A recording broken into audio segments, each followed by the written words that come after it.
Hey, what's up, guys? We're going to be glazing these teapots. Our teapots that we made.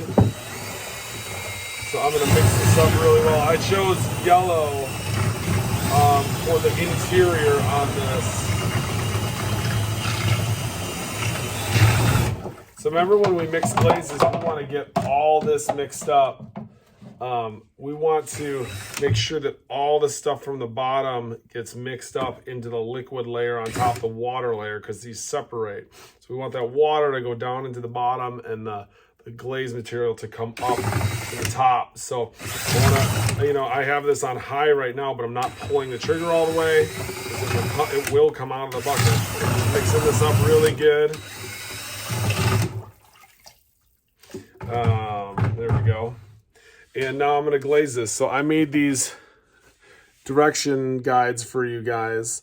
So this is the first half of this project, or what I'm recommending you guys do as we explore these materials.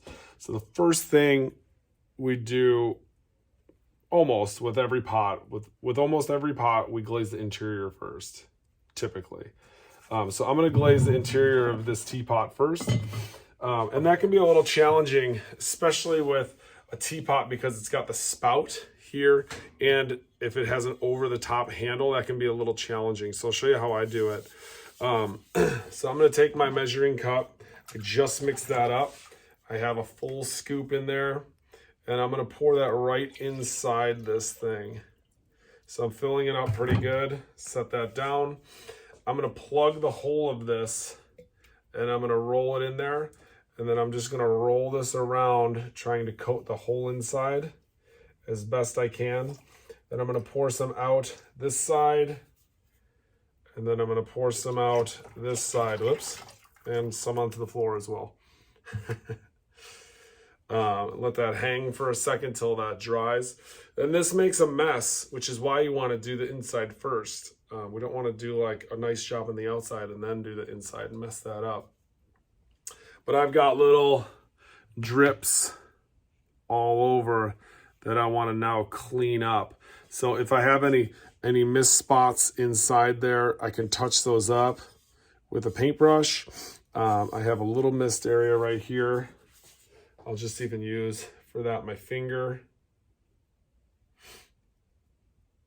to make sure I can just get a little bit of coverage, and then we'll clean the rest of this up really fast.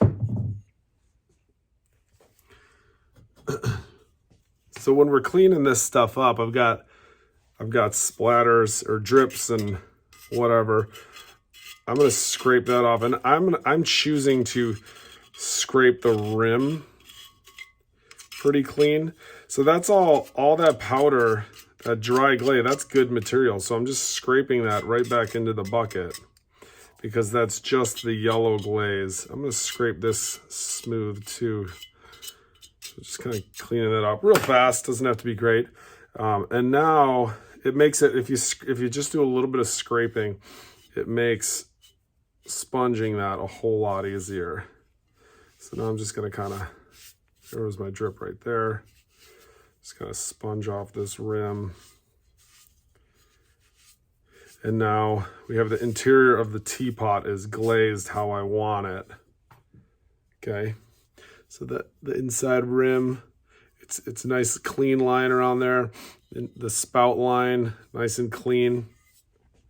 The other thing that we're gonna do, it's a super tiny area, but I'm just gonna do it. Just glaze the inside of that lid.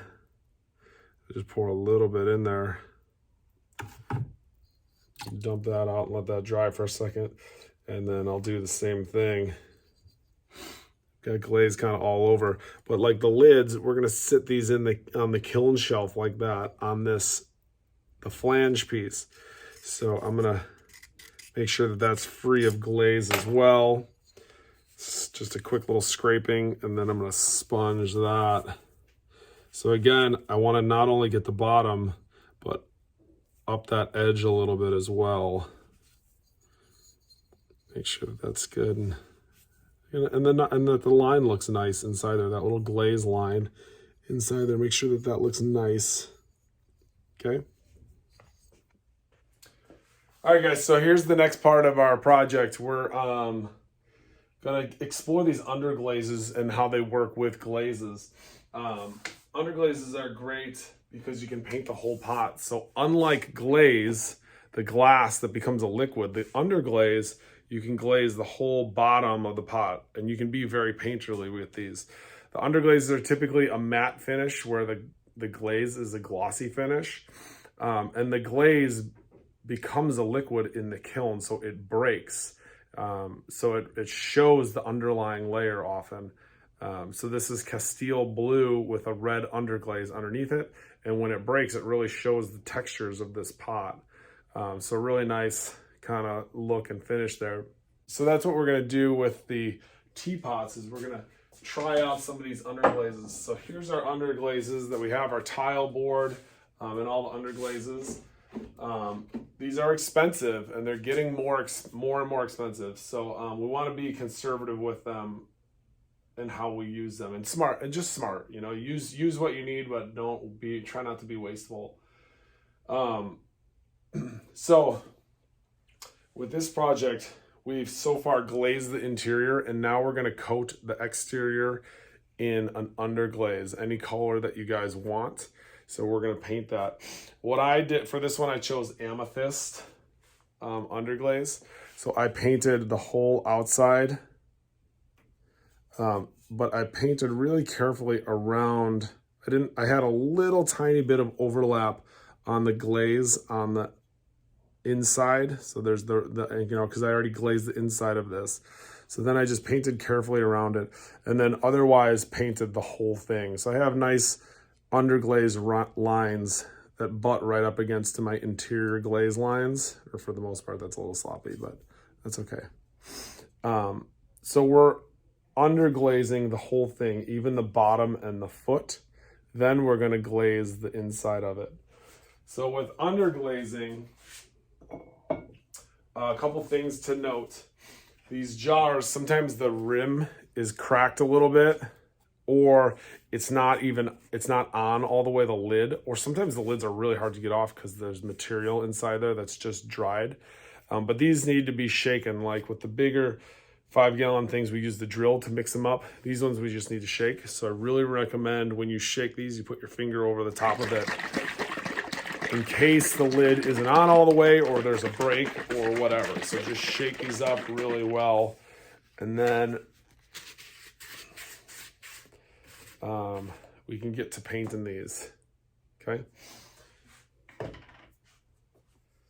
We're going to paint these on, so a different application process than we've done so far. So I want to be really clean about how I apply it around the two rims that we have. Everything else, we're just going to paint it on there pretty good.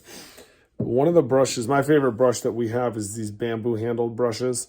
I like them because they're thin bristles that really hold a lot of material, but you can also, so you can do fast and rough. You can get a lot of material on there, but also when you dip these in water, they come to a nice point. So you can also do some pretty good detail work with these. So these are my favorite brushes. So my approach to this is to just get the hardest areas, which in this will be these two rims. So I'm just going to kind of go around there and maybe have just a little bit of overlap as I do this.